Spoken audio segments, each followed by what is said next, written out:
بہت دور دراز علاقے میں ایک بار حضرت عمر سفر پر ہیں، گشت کر رہے ہیں، ایک گھر سے اندر سے آواز آ رہی ہے، ماں بیٹی دو لوگ ہیں، ان کے گھر میں بکریاں ہوں گی، دودھ نچوڑا اور برتن میں رکھا۔ ماں کہتی ہے بیٹی سے کہ بیٹا تھوڑا سا پانی ملا دے، دودھ زیادہ ہو جائے گا اور بیچیں گے تو پیسہ آ جائے گا۔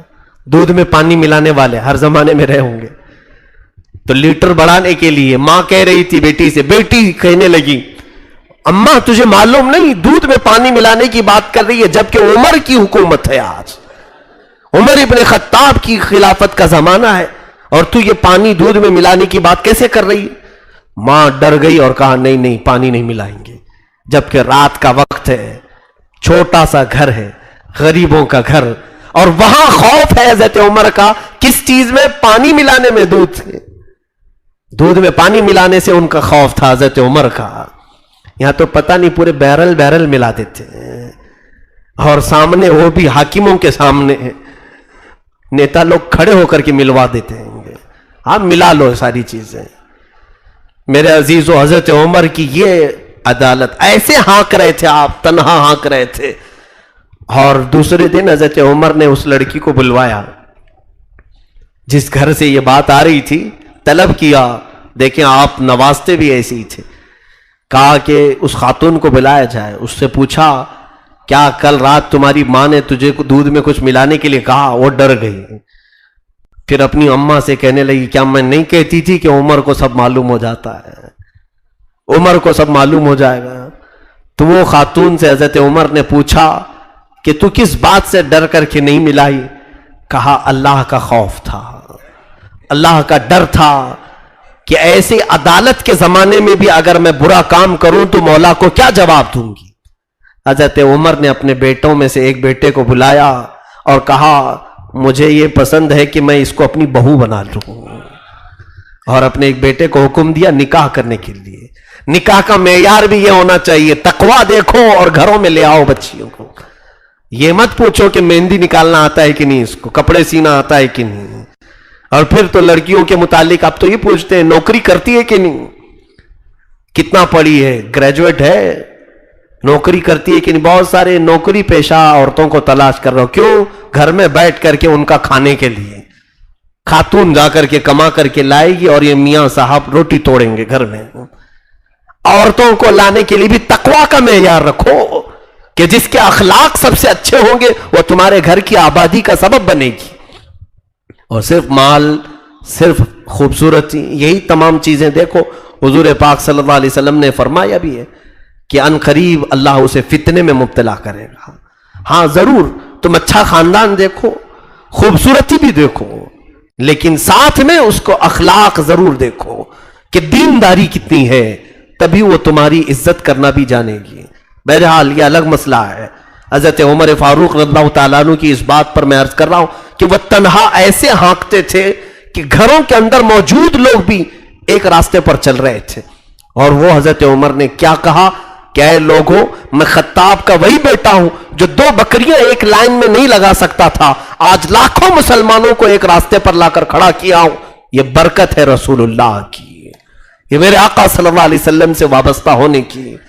رسول کریم صلی اللہ تعالیٰ علیہ وسلم سے جب وابستہ ہو گئے تو اللہ تعالیٰ نے ان کی قوت اور ان کی عزت، ان کی جاہ و حشمت کو بھی بڑھایا، اور اللہ نے ان کی زندگی کے ایسے نقوش اب بھی رکھے ہیں کہ عمر کا زمانہ ختم ہو کر کے 14 صدیاں ہو رہی ہیں، لیکن نام آج بھی ختم نہیں ہوا۔ یہ تو ہم واقعات بیان کر رہے ہیں نا، اگر میں سیاست کے معاملات پر گفتگو کروں، پوری دنیا کو سیاست کا مزاج حضرت عمر نے دیا ہے، پارلیمنٹ بنایا ہے، سب سے پہلے راستے بنانے کا کام حضرت عمر نے کیا ہے۔ یہ جو ہائی وے روڈ بن رہے ہیں، حضرت عمر نے یہ مثال قائم کی۔ اس سے پہلے تو جنگلوں سے لوگ گزرتے تھے، پہاڑوں سے گزرتے تھے، سب کے گزرنے کا ایک راستہ نہیں ہوتا تھا، لوگ چاند دیکھ کر کے چلتے تھے، ستارے دیکھ کر چلتے تھے، کہ جس کو جیسا سمجھ میں آیا وہ راستہ لے لیتا تھا۔ حضرت عمر نے باضابطہ روڈ بنائے، اور پھر لے آؤٹ بنانے کا سسٹم، سب سے پہلے یہ جو ڈیولپمنٹ کا سسٹم ہے، پلاٹ لے کر کے گھر بنانا، کوفہ اور بصرہ حضرت عمر نے بنائے ہیں۔ سیدنا عمر فاروق رضی اللہ تعالیٰ عنہ نے سوسائٹی بنانے کا کام سب سے پہلے فرمایا. ہجرت کی تاریخ سب سے پہلے حضرت عمر نے لکھی ہے. آج 1441 ہجری میں ہم چل رہے ہیں. محرم کی کتنی ہو اب یہ ہجری کتنی چل رہی ہے؟ 1441. کیونکہ اس وقت تک جو تاریخ چلتی تھی وہ دوسری تاریخیں تھی. لوگ الگ الگ تاریخ سے اپنے دن طے کرتے تھے. یہ عیسوی جو تاریخ چل رہی ہے، جو آج 2019 جو چل رہا ہے، یہ عیسوی اس کو کہتے ہیں. یہ تو پہلے سے تھی، لیکن حضرت عمر نے کہا کہ ہمارے اسلام کی اپنی ایک الگ تاریخ ہونا چاہیے. تو لوگوں نے پوچھا کہ کس دن سے شروع کریں؟ حضرت عمر نے کہا جس دن رسول اللہ ہجرت کر کے آئے اسی دن سے تاریخ ہو. اسی لیے اس کو ہجری کہا جاتا ہے. ہجرت کی تاریخ ہے یہ حضرت عمر نے شروع کی. اولیات عمر میں ہیں یہ سارے کام. اور پھر سیدنا عمر فاروق رضی اللہ تعالیٰ عنہ نے بہت سارے ایسے بیت المال سے وظیفے جاری کیے. بوڑھوں کو جو ریٹائرمنٹ پینشن ہے یہ حضرت عمر کا شروع کیا ہوا کام ہے. پہلے یہ سب سسٹم ہی نہیں تھا. بوڑھا ہو گیا چھوڑ دو، بچے پالیں گے تو پالیں گے، نہیں تو مر جائے گا. ویسی حضرت عمر نے کہا جو بندہ 60 سال 65 سال 70 سال تک جب تک طاقت ہے کام کیا ہے، اب اسے آوارہ چھوڑ نہیں دیا جائے گا. بیت المال سے اس کا وظیفہ جاری کیا جائے گا. بوڑھوں کو پینشن حضرت عمر نے جاری کیا. اور پھر میں بھی چند دن پہلے سن رہا تھا پارلیمنٹ میں کوئی صاحب بہت چلا رہے تھے اور کہہ رہے تھے کہ ہماری حکومت نے وہ پریگننٹ عورت کو، حاملہ عورتوں کے لیے کچھ پینشن جاری کیا ہے، کچھ تو پیسے یہ دے رہے ہیں. اور اس کو اتنا لمبا چوڑا بیان کر رہے تھے. تمہیں معلوم نہیں 1400 سال پہلے حضرت عمر نے ہر حاملہ عورت کے لیے وظیفہ جاری رکھا تھا. ہر عورت کے لیے آپ نے وظیفہ رکھا تھا کہ اس لیے کہ وہ خوشی کے ساتھ جیے تو اچھا بچہ دنیا میں آئے گا. کہ اس کو کھانے پینے کی کمی یا فکروں کی کمی یا فکریں لاحق نہ ہو.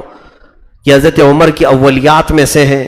ان کے علاوہ کئی مساجد میں آپ نے لوگوں کو پڑھانے کے لیے مقرر کیا.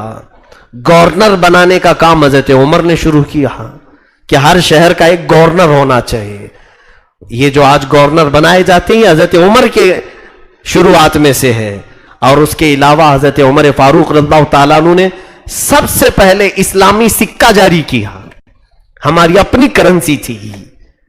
ایسا نہیں کہ ہم دوسروں کے پیسوں پر جی رہے تھے، کیونکہ اسلام کو ایک پوری کا پورا ایک نظام بنا کر کے حضرت عمر نے پیش کیا. جب ہماری اپنی سلطنت ہے، اپنی ایک شان ہے، تو حضرت عمر نے اپنا سکہ جاری کیا، اسلامی سکہ. اور وہ سونے کا سکہ ہوتا تھا، چاندی کا سکہ ہوتا تھا، درہم و دینار. اور اس پر جو آپ نے نقش ثبت کیا تھا تو بعض روایات میں ہے کہ حضور پاک صلی اللہ علیہ وسلم کا نام مبارک آپ نے لکھا تھا. اور یہ سکے چلا ہے. میرے عزیزوں، یہاں سکوں کی بات آئی ہے تو میں کہتا ہوں کہ اسلام نے کرنسی کا جو معیار دیا ہے وہ ویلیویبل کرنسی تھی. یعنی سونے کے سکے اور چاندی کے سکے. اور دنیا نے آج تمہارے سے سب چھین لیا. کاغذ کے نوٹ پکڑا دیے، لال پیلے ہرے نیلے نوٹ آ گئے. ان کی اپنی کیا ویلیو ہے؟ جس دن رات کے 9 بجے صاحب کہہ دیں بند ہو گئی تو یہ نوٹ کچرے کے باؤ میں بھی نہیں جائے گی. آپ بدل لو جلدی سے، نہیں تو یہ کچرا ہو جائے گی. اس کی اپنی ویلیو نہیں. لیکن اسلام کا مزاج یہ ہے کہ جو کرنسی دی گئی تھی وہ سونے کے تھے اور چاندی کے تھے. اگر کوئی بادشاہ بدل بھی جاتا، سکہ میلٹ کرو، وہ سونے کی اپنی اصلی قیمت پر آ جائے گا. چاندی کو میلٹ کرو، اب چاندی کی اپنی قیمت ہے کہ نہیں ہے. اس لیے اسلام کے نزدیک مال جو ہے وہ سونا اور چاندی ہے. آج ہم نوٹوں میں جی رہے ہیں.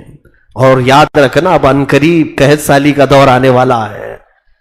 پیشین گوئیاں بزرگوں نے بھی کی ہیں اور حدیث پاک کے مطابق بھی ہم اس زمانے کے قریب آ رہے ہیں جب ہم سب کا مال غصب کر لیا جائے گا.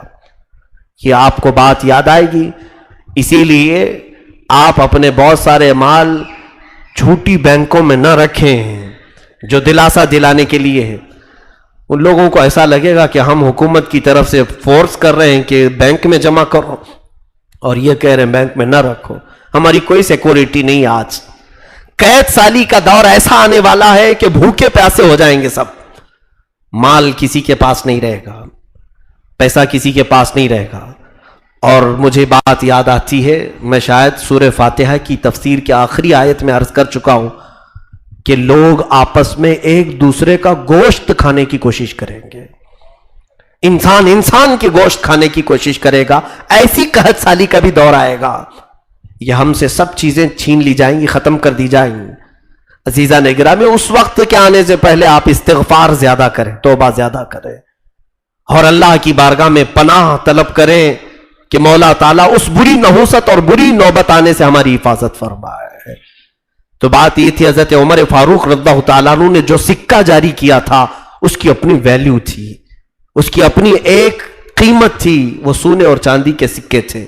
روڈ آپ نے بنائے، بیت المال محفوظ کیا، اور مسلمانوں میں گورنر مقرر کیے، اور اس کے علاوہ باضابطہ لوگوں کی تنخواہیں بنائیں، بوڑھوں کا پینشن جاری کیا، حاملاؤں کو وظیفہ جاری کیا. بہت سارے کام کرنے والوں کو ان کے ہنر اور ان کے فن کو دیکھ کر حکومت کی طرف سے انہیں کام دیا گیا. گورنمنٹ جاب جو ملتی ہے آج، یہ پہلے اس طرح کا سسٹم نہیں تھا. گورنمنٹ جاب دینے کا یہ بھی حضرت عمر کا شروع کیا ہوا کام ہے.